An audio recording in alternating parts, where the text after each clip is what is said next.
Labdien!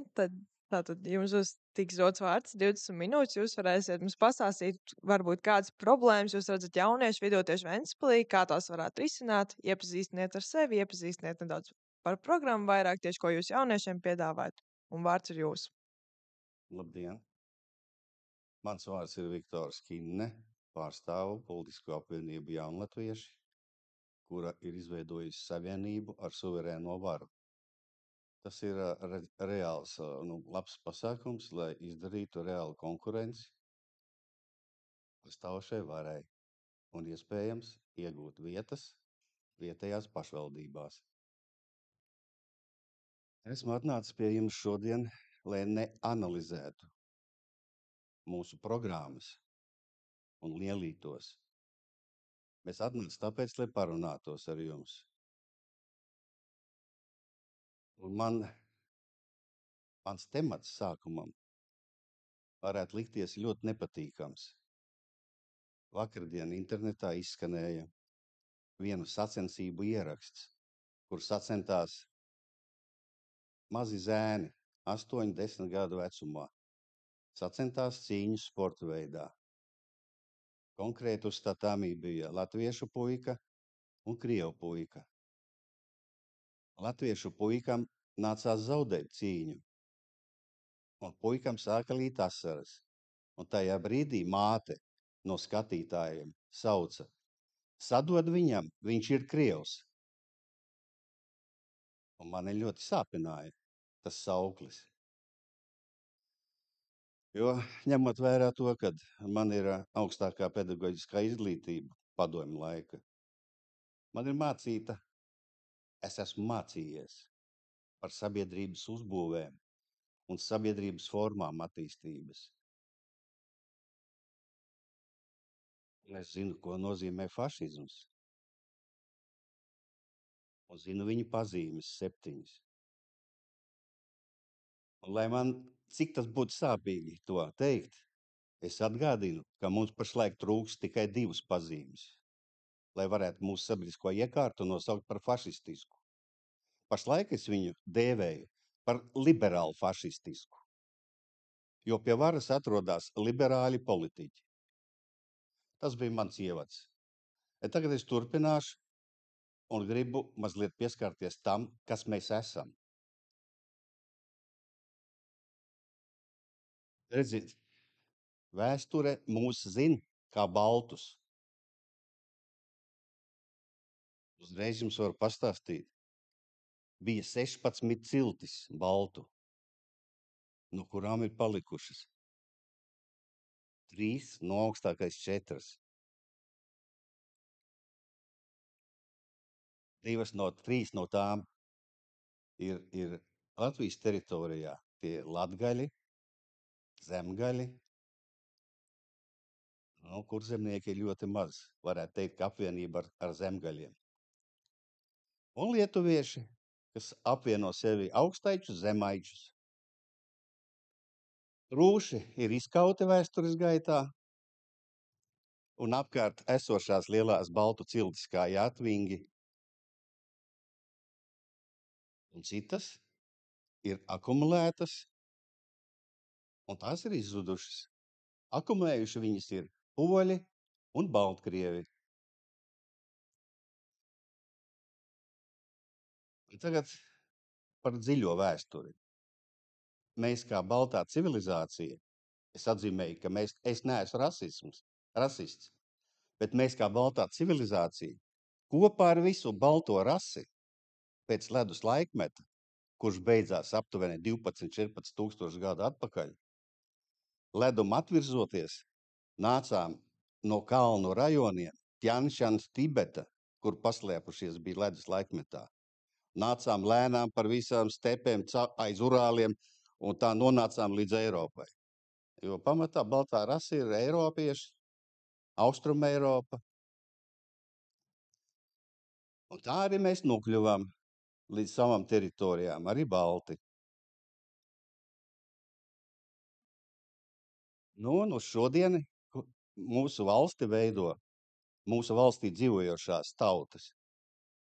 Un tās ir radušās vēsturiskās attīstības gaitā, kura vēsturiskā attīstība mums kā latviešu tautai vai Latvijas nācijai bija ļoti sāpīga. Kaut vai tādēļ, ka mūsu teritorijas dzīvojušās tautas ir skāruši divi mēri. Pirmais mērs bija 14. gadsimtā, par kuru mums daudz ziņu nav, un otrais mērs bija 1700. gadi sākums, kad notika lielais Zviedrijas karš, Polijas, Zviedrijas. Jau tā laika, tā mēra laikā gāja bojā Latvijas iedzīvotāju vairāk kā puse. Dažos apgabalos, tā skaitā Kurzemē un ap Rīgu, gāja līdz 90% iedzīvotāju bojā. Tātad palika tukša teritorija. Nu, kas nāca viņu vietā iekšā? Nāca tās tautas, kuru zemju īpašnieki te bija palikuši. Tie bija krievi, poļi, vācieši, zviedri. Tā kā no šīs tautas pamatā arī veidoja mūsu nāciju, kura turpmākā gaitā sāka saukties par Latvijas nāciju, kuras vadošo lomu uzņēmās latviešu tauta. Tā ir ļoti liela atbildība, uzņemties atbildību par nāciju. No 1800. gadu beigās, kad Latviju zemnieku dēli sāka tikt sūtīti mācībās uz Tērvatu, uz Pēterburgu, kā arī uz Maskavu, sāka izveidoties izglītotā latviešu tautas daļa. Tika nodibināta politiskā kustība Jaunā Strāva, kur izdeva savu izdevumu preses, un tapa jaunā latviešu nācija, latviešu tautas vadībā. Tā mēs nonācām līdz šai dienai. Pa ceļam uz savas ādas, izbaudot revolūcijas, trakumus un divus pasaules karus, kuru laikā gāja bojā ļoti liela daļa mūsu tautas. Es nezinu, vai skolā māca šo vēsturi vai nemāca, bet pēdējā kara laikā fašistiskās Vācijas armijā tika iesaukti apmēram 100 000 kareivju, kā arī sarkanās armijas rindās tika iesaukt 100 000 kareivju apmēram. Plus mīnus tur, varbūt vairāk. Šodienas vēsture absolūti noklusē par to faktu, ka mūsu senči cīnījās, lai mēs būtu brīvi. Tikai viena puse ir cīnījusies, tāds iespējas rodās. Mans vecais tēvs, piemēram, krita 1942. gadā Latviešu sarkano strēlnieku 201. divīzijas sastāvā, aizstāvot Ļeņingradu. No otras manas radnieku puses, mana vecā tēva brālis 43. gadā tika iesaukts dienēt fašistiskās Vācijas 19. divīzijā. Tā kā es daudz ko zinu no pirmavotiem arī. Un vēlētos nodot savu zināšanas arī jauniešiem. Mani satrauc šodien jautājums par Jāņa Fabrīcijus pieminekļa likteni. Man ir zināms fakts, kur es uzzināju jau pirms Covida, esot Zlēkās, apmeklējot vietu, māju, Vangstrēbēji, kura ir Jāņa Fabrīcijusa dzimtas māja un kurā tika izveidots viņa muzejs. Muzejs pazuda bez pēdām. Nekur netika afišēts, kur pazuda Jāņa Fabrīcijus muzejs. Jānis Fabrīcijus ir viens no slavenākajiem vīriem Latvijā vispār, nerunājot par Kurzemi un Ventspili, pa Zlēkām. Vai tas patīk kādam vai nepatīk, bet viņš bija mūsu tautas vēstures veidotājs. Un pateicoties latviešu sarkanajiem strēlniekiem, kuri piedalījās Pirmajā pasaules karā, bija baltie strēlnieki, bet nobriestot revolūcijas situācijai Krievijā 17. gadā kļuva par sarkanajiem strēlniekiem. Es nebiju klāt, un nevaru pateikt, kādā formā tika noslēgts līgums starp latviešu strēlniekiem un Uljānovu Ļeņinu, bet viņš tika noslēgts, jo apsolītā Latvijas brīvība tika apstiprināta Krievijā, un to apstiprināja pirmais sarkanās Krievijas vadītājs Uljānovs Ļeņins ar iesauku. Jānis Fabricijus, kā mūsu strēlnieku vadošais vīrs, tika iecelts par pirmo sarkanās armijas komandieri. Tā, bet jums jau nemāc to vairāk nevienam. Iet runas par to, kā ātrāk grib novākt mūsu Jāņa Fabricijus pieminekli, lai izdzēstu vēsturi no tautas atmiņas. Redziet, ja kādam ir bailes teikt patiesību, tad man viņu nav. Jo mans vecais tēvs pirmās brīvvalsts laikā uz 41. gadu, pirms vācietis nebija okupējis vēl Latvijas teritoriju, bija Pierīgā apriņķa vecākais policists, kas ir kvalificējams pēc mūsu mēriem, kā piemēram pilsētas policijas priekšnieks. Mans vecais tēvs par to dabūja, ienākot sarkanai armijai, dabūja 25 gadus Sibīrijas. Visu kara laiku vecais tēvs bija tik gudrs, ka atrada variantu turpatās savā tēva zemē, Salkalnu, tas ir pie Ikšķilas, kaļķu ceplim Daugavas karjeros laust kaļķakmeni, lai vāciešiem būtu kaļķi, ko dedzināt. Mans vecais tēvs atgriezās no sava apcietinājuma, no izsūtījuma, un pastāstīja man daudz ko. Tā kā es zinu lietas no pirmavotiem. Un vēl es biju kādreiz ciemos pie savu vecā tēva jaunākā brāļa, kurš dienēja 19. divīzijā pie vāciešiem. Jo viņš pa visiem izsūtījumu laikiem pēckara bija spējīgs nokļūt Austrālijā, kur nodibināja savu ģimeni ar bijušo Ventspilnieci arī. Man tur dzīvo vēl joprojām 2 brālēni. Un uzzināja lietas no viņa, kā viss ir noticies arī, kad brālis pret brāli šāva. Tā kā man nebūtu nekādas patikas, ja mūsu valsti iesaistītu karā pret Krieviju, absolūti nekādas patikas. Tāpēc sargājiet savus brāļus, savus vecākos un dzīvojiet laimīgi. Jo latviešu tauta nesastāv tikai no latviešiem vien. Jums varu pateikt ar visu atbildību, man ir 4 asinis. Lielākā no tām ir poļu. Man tēvs ir tīrs polis. Tas, kas krita aizstāvot Ļeņingradu, latviešu sarkano strēlnieku divīzijas sastāvā. Man no mātes puses nāk zviedru, vācu un poļu asinis vēl. Tā kā padomājiet katrs pēc saviem uzvārdiem. Starp citu, Ventspilī un Kurzemē ir ļoti daudz poļu uzvārdu nesātāji, kas paši nezin, ka ir poļiem no poļiem cēlušies. Mana uzvārda nosaukums ir Zviedrijā vienas mazpiltētiņas nosaukums – Inne Vedum. Tā kā latviešiem ir jādomā, kā nosargāt mieru savā zemē, un lai nebūtu tāda izsaukuma, ka jāsit Krievi, jo nākošais būs izsaukums sitīsim žīdus un visus pārējos. Saprotat, bērni? Ceru, ka nodosiet tālāk manu vēstījumu. Es? Labi. Kādas problēmas jūs redzat tieši jauniešu vidū? Tagad par jauniešiem.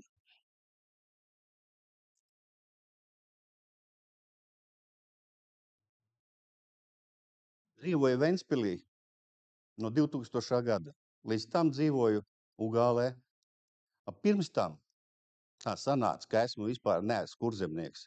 Esmu vidzemnieks Ikšķilietis.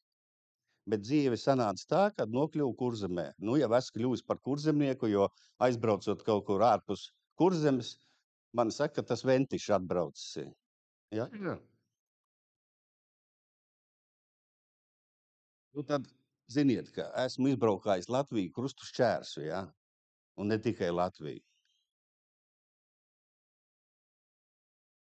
Man jāsaka, ka Ventspilī līdz šim esošā valdīšana ir radījusi par jauniešiem ļoti daudz vietu potenciāli, kur ielikt savu enerģiju un attīstīties ārpus skolas laika. Piemēram, ir šī māja, ja? Nu, ticiet man, nu, nav citur tādu māju, laikam, izņemot Rīgu varbūt, kur sanāk jauniešiem un darboties. Es esmu pēc izglītības treneris. Nu, vispār sporta darbinieks. Ventspilī ir tādas bāzes radītas, ka jauniešiem būtu grēks sūdzēties, ka nav ko darīt. Jā, varbūt kaut kur pieklibo kādreiz kāds organizatorisks jautājums, bet tas viss ir atrisināms. Saprotiet, visa nauda nāk no darba tautas. Darba tautas koprodukts saucās budžets. Tā vara, kas ir pie varas, dala šo augli, ko sauc par budžetu. Tur algas ir visiem tiem, kas strādā varas institūcijās, skolām, armijai, slimnīcām, kuras pelna arī ārpus vēl tā budžeta. Un visam pārējiem aparātam, robežsargiem, muzejiem. Starp citu, jūs zināt, cik apēd Ventspils pilsētā visa muzeju sistēma? 3,5 miljonu eiro katru mēnesi. Es to uzzināju, man bija tāda iespēja. 3,5 miljoni, tas ir visi muzeji, visas skolas, visas elektrības nomas, ja? Un algas. Nu, redziet. Un tas, kā sadala to kopējo naudu, tas viss ir atkarīgs no tās varas, kas ir pie varas. Saprotiet? Es neteiktu, ka mūsu vara esošā ir slikta, ja? Protams, ir jautājumi, kurus vajadzētu risināt, bet viņi pašlaik nav manā kompetencijā, lai es to darītu. Tā ir vienkārši tāda mana atbilde, lūdzu. Labi, paldies. Kā tad varētu iesaistīt jauniešus aktīvāk sabiedrībā? Oi, Dievs! Man bija iespējas būt klāt 4. vidusskolā jauniešu sanāksmē. Nu, deputāti tur uzstājās arī. Tur man vārdu nedēļu, tāpēc, kad apvienībai jaunatvieši un suverenā vara bija viena vieta tikai, ja? Un tur mans kolēģis Jānis runāja. Nu, man radās ļoti slikts iespējas ar to, kas notiek ar jaunatni. Es jums godīgi saku, slikts iespējas. Vai nu tikai par to skolu vai kā. Man vispār bail palika. Nav citas domas, kā beigt skolu un braukt projām. Tur uz ekrāna vidēji jautājumi un atbildes. Un visi balsoja. Tur bija daudz sanākuši, ja? Visi vidusskolnieki gandrīz. Visi darīja balsojums. Viss ir slikti, jābrauc prom un cauri. Saprotiet? Palika baisi. Jā. Kā varētu nodrošināt to, ka jaunieši paliek Ventspilī? Nu, vispirmām kārtām jau viss sarežģītākais un smagākais jautājums ir radīt darba vietas. Ja tiks radītas pienācīgas vietas, arī paliks cilvēki Ventspilī. Nu, nedomā, jūs saprotiet, cilvēks aizbrauc jaunietis, teiksim, uz Angliju, ja? Nu, kas viņu tur gaida? Labi, ja tur kāds radinieks vai ļoti labs pazīstamais, kas tur gaida viņu, ja? Tā, ja viņš aizbrauks viens pats, nezinīts, tikko izšķīlies putnēns, ja? Tur tikai sliktums gaida. Nekāda labuma. Bet ko jūs ierosināt darīt? Ko Ventspils Es jau tikko varētu darīt? teicu, Ventspilī ir jā, mums rodās jaunas darba vietas, Ir iniciatīvas grupa, kas viņas rada. Bet ar to acīm redzot nepietiek, es tā domāju. Bet visā visumā mūsu pilsēta atrodas labā saraksta augšējā daļā, ja skatās uz Latviju griezumā. Es nevarētu pateikt, ka mēs atrastos kaut kur sliktākā vietā. Tad, kad vidusskolēni aizbrauc mācīties kaut kur citur, apgūt augstāko izglītību, varbūt ir kāds studiju iespējas, ko var piedāvāt skolēniem, lai viņi paliek Ventspilī. Redziet, es nenodarbojos izglītības sistēmas jomā, bet redzu, ka mūsu augstskolā mācās no citiem novadiem. Bērni brauc mācīties, ja? Jaunieši. Tas ir reāls fakts, ja? Es pat zinu, ka ārzemnieki mācās pie mums, ja? Un iedomājieties, ja pie mums mācās ārzemnieki, tas pavisam nav slikts rādītājs. Tas ir pulka labāks rādītājs nekā pakistānieši un indieši braukā pa Rīgas ielām.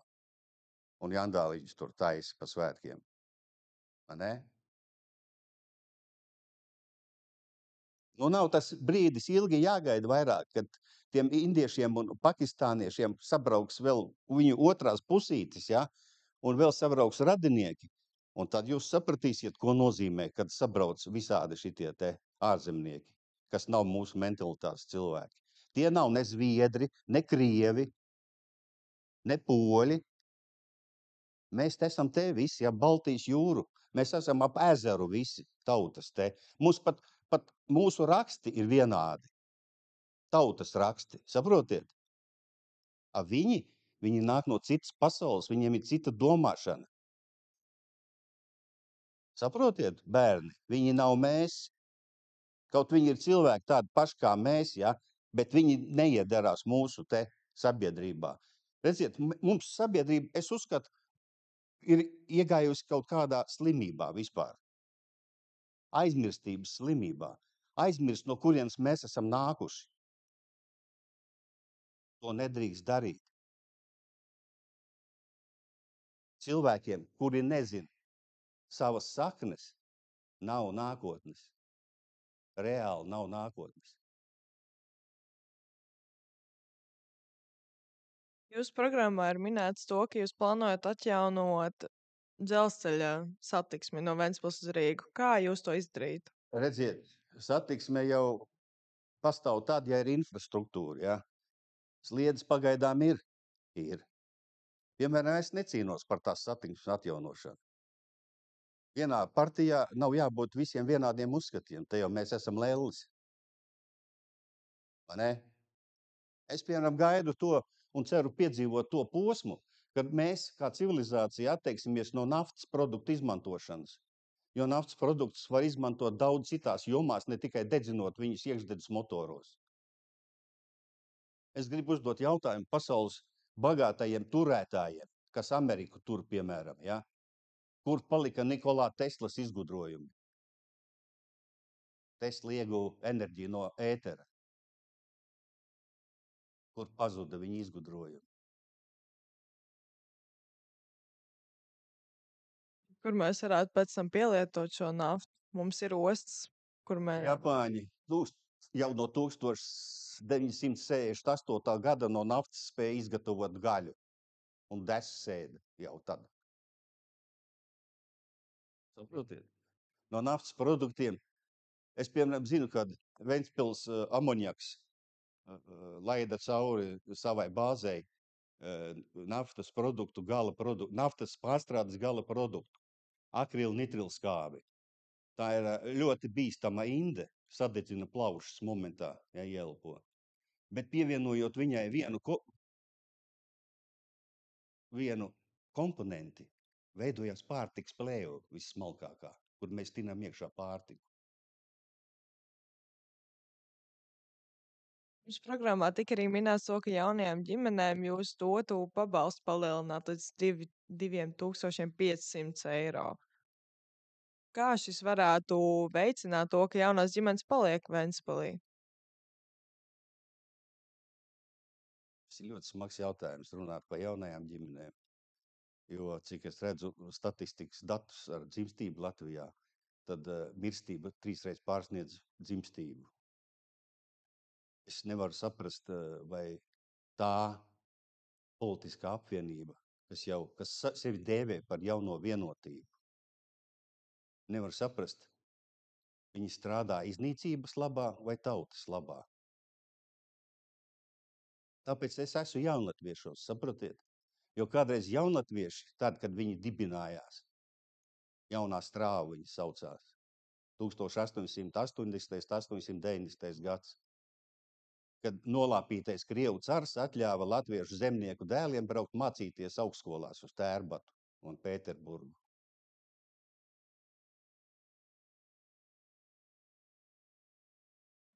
Paldies. Ir kādi jautājumi?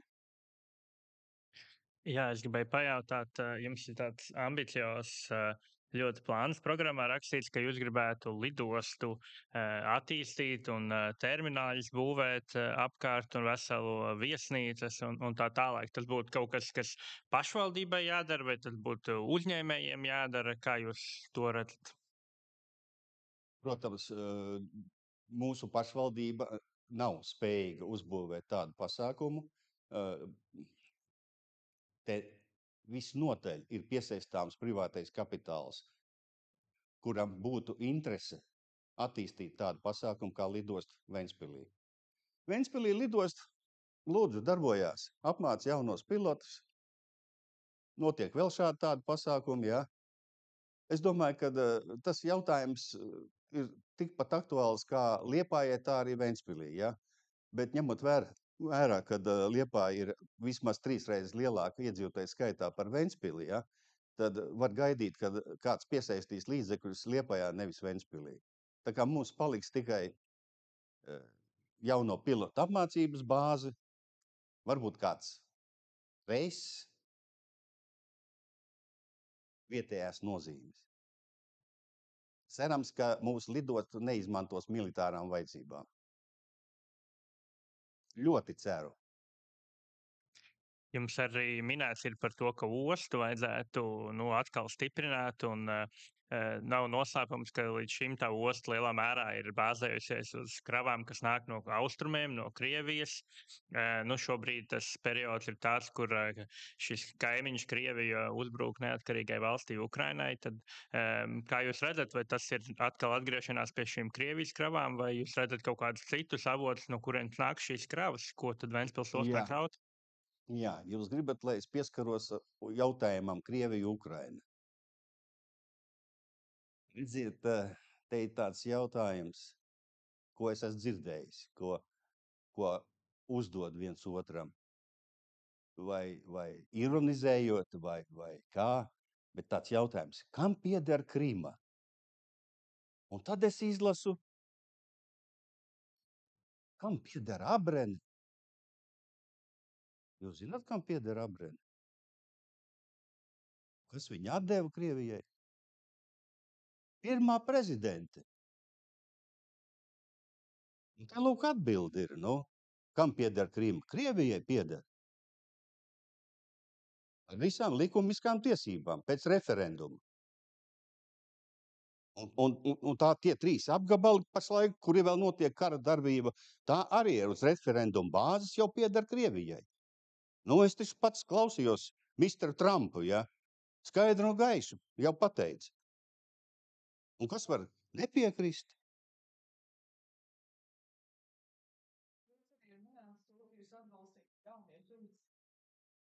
Šo atbalstu.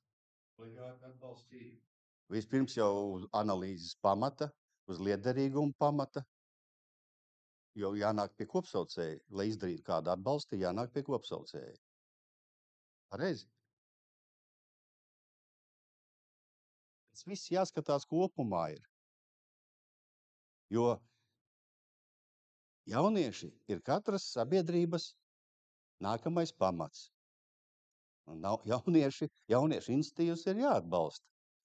Protams, nevar atbalstīt, teiksim, diskotēkas līdz rītum, jā. Es domāju, ka viņas nekādu labumu nenes, bet līdz pusnaktī točni varētu. Nē, institīvas ir institīvas. Mūsu pilsētā ir ko darīt jauniešiem. Tas tiešām tā viņš ir. Taču jūs paši ziniet visi, jā. Un mūsu jaunieši ne ar ko neatšķirās, teiksim, šo gadu jaunieši no, teiksim, 20 gadu atpakaļ vai 30. Jo visiem jauniešiem ir bijuši vienādas problēmas. Es tev patīku? Tu man arī patīc. Tā ir pati galvenā problēma, lai atrastu to, kas patīk viens otram. Jums ir arī minēts to, ka ar dažādām aktivitātēm jūs atdzīvināsiet pilsētas dzīves starpsezonā un ziemas sezonā. Kādas būtu šīs aktivitātes? Redziet, tas jautājums atkal skar brīvā laika pavadīšanu, bet ņemot vērā mūsu meteoroloģiskā laika īpatnības, ziemas aktivitātes mūsu pilsētā tā kā sāk izpalikt, vai ne? Bet skatoties uz to, ka mums ir savas lidot, sava ziemas halle, ko varētu ieteikt? Baseins mums ir. Nu, ko vēl vajadzētu jauniešiem? Iesaku, ziniet ko? Kā vasarā, tā visās sezonās nodarboties ar orientēšanās sportu. Tas sports neprasa lielus ieguldījumus un ir derīgs visām sezonām. Ticiet man, jo pats esmu kādreiz uzsācis sporta gaitas ar orientēšanos. Bieži vien ir tāds stereotips, ka jaunieši neusticās mūsu politiskajai sistēmai. Kā jūs varētu stiprināt šo uzticību? To uzticību varētu stiprināt ar pareizu budžeta sadali, kur jaunatnē ir pienācīga daļa veltīta, lai jaunatne varētu risināt savas problēmas. Nu, savādāk kā? Nu, tikai ar kopgalda palīdzību. Kopēji nospraust mērķu realizācijas pamatu. Paldies! Ir vēl kādi jautājumi?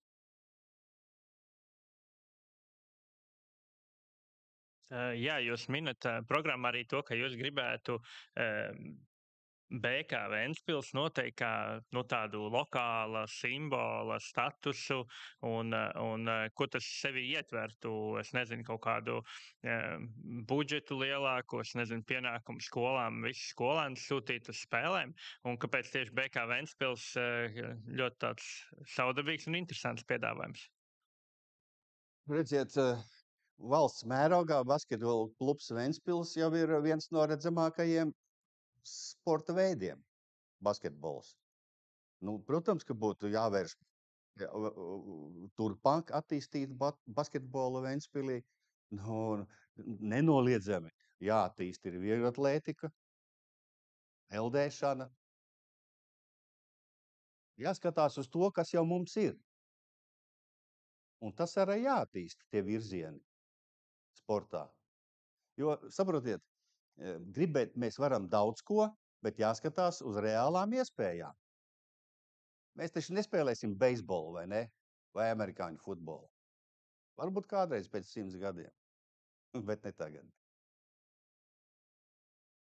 Jums ir minēts arī tas, ka jūs piesaistīsiet papildu līdzekļus pilsētas sporta klubu un jaunas sporta skolas Spars attīstībai.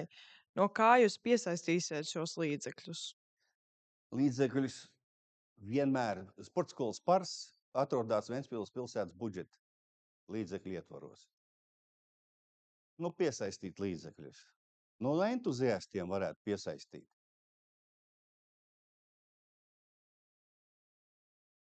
Saprotiet? Lielā mērā mums sports ir balstīts uz entuziasmu pamatiem. Kur jūs atrast šos entuziastus? Ja jaunatne visi gribēs doties projām, tad, protams, ka pensionāri to nespēs darīt. Tad mēs atgriežamies pie jautājuma, kā noturēt jauniešus šeit. Es jau pirmie teicu sākumā. Darba vietas, jādod cilvēkiem iespēja strādāt un pelnīt. Jo, saprotiet, ir tāda lieta, ja? Bija krīze, 8. 12. gads. Smagi gāja visiem. Un pēc tam sākās atkal krīze, izrāvieni. Krīze beidzās, sākās izrāvieni. Sāka dot kredītus, cilvēki sāka ņemt, sāka celt mājas. Jūs padomājat, kas tagad notiksies, ja tagad Latviju iesaistīs kara darbībā Ukrainā, ja? Jūs saprotat, kas notiksies? Cilvēki vairs nespēja sadot kredītus. Puišus iesauks armijās, aizdzīs projām uz Ukrainu. Jūs saprotat, ka tas nav mūsu karš? Ja latvieši sev par slāvu neuzskata, ja? Tur karo slāvi savā starpā, risina savas problēmas. Mēs esam baltu pēcteči ar jauktām asinīm. No tā. Tur ir budžets un entuziastu ziedojumi. Es nesaskatu citas iespējas. Jums ir minēts, ka jūs ieviesīsiet pilsētas turisma nodokli. Kā jūs plānojat to darīt un ko tas ietvers?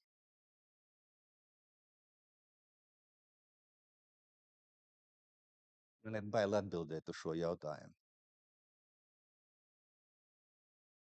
Jūs iedomājaties, atbrauc turists, kuram uzliek nodokli. Tad viņš nākošajam turistam, kad atgriežas mājās, pasaka, ka šurp braukt nevar. Te apliek tevi ar nodokļiem. Bez viesnīcām, bez restorāniem, bez pasākumiem. Vēl ir atsevišķi nodoklis. Nu, jūs saprotat, tas nav. Es neatbalstu šo. Neatbalstu to es. Jums ir minēts arī to, ka jūs sekmēsiet lielo kruīzu kuģu ienākšanu Ventspilī. Vai tas ir iespējams vispār Ventspils ostā? Ventspils ostā ir daudz kas iespējams, jo mēs uzņēmam lielus tonāžu kuģus ar lielu iegrimi. Bet par cik es vēl neesmu redzējis ieinteresētību lielu kruīzu kuģu piesaistēji no viņu puses, no kruīzu kuģiem. Tad to, ko es esmu redzējis, es jums varu droši pateikt, ka ar kruīzu kuģiem pie mums neliela izmēra atbrauc pensionāri, vai vācu, vai angļu, un nopērk pie mums vienu mazu magnētiņu. Un tas ir viss. Tā kā es pagaidām no kruīzu kuģiem nesaskatu nekādu labumu, bet, ja atradīsies kāda firma, kas var piesaistīt 7 stāvu kruīzu kuģi, ka viņš atbrauktu pie mums, tas jau būtu lieliski, ja? Bet manā draugu lokā tādu cilvēku nav, kas varētu piesaistīt tādu kruīzu kuģi ienākšanu Ventspilī. Kaut iespējas Ventspils ostai ir uzņemt tādus kuģus. Vēl kādi jautājumi? Jā, es gribēju precizēt. Jūs ik pa laikam sakat, ka jūs nepiekrītat kaut kādiem jautājumiem programmā, ka jums ir kaut kāds atšķirīgs viedoklis. Kā vispār šī sadarbības ar šīm divām partijām notiek? Cik ļoti jums ir varbūt bijušas tās diskusijas? Vai tas ir vairāk kaut kāds vienas no abām partiju uzstādījumiem, programmām, kā mēs varam būt droši, ka, jūs ievēlēs un pēkšņi jūs savā starpā vairs nesatiekat un strīdaties? Tagad es jums došu atbildi uz jūsu jautājumu. Uzskatu, ka šis ir viens no galvenajiem jautājumiem, kas man tika uzdot šodien. Es esmu jaunlatviešos, tāpēc, lai izrādītu pretestību jaunai vienotībai, zaļajiem zemniekiem un visiem pārējiem, kas atzīst, kas grib stāvēt zem mākslīgas varavīksnes. Jo es viņu darbībā nesaskatu latviešu tautas uzplaukumu, bet iznīkumu es redzu tikai. Un tāpēc es esmu apvienībā Suverēnā vara un jaunlatvieši. Es nevaru vairāk to skaidrāk pateikt. Latviešu tauta iznīks, ja pie varas turpinās atrasties šīs manis nosauktās partijas. Un tie cilvēki, kas viņus vada. Varbūt tad noslēgumā vēl varētu rezumēt, kāda varbūt tad būtu jūsuprāt tās 3 galvenās lietas, kas mainītos, ja jūs būtu pie varas Ventspils pašvaldībā.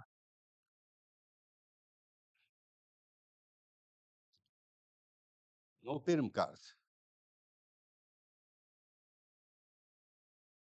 analīze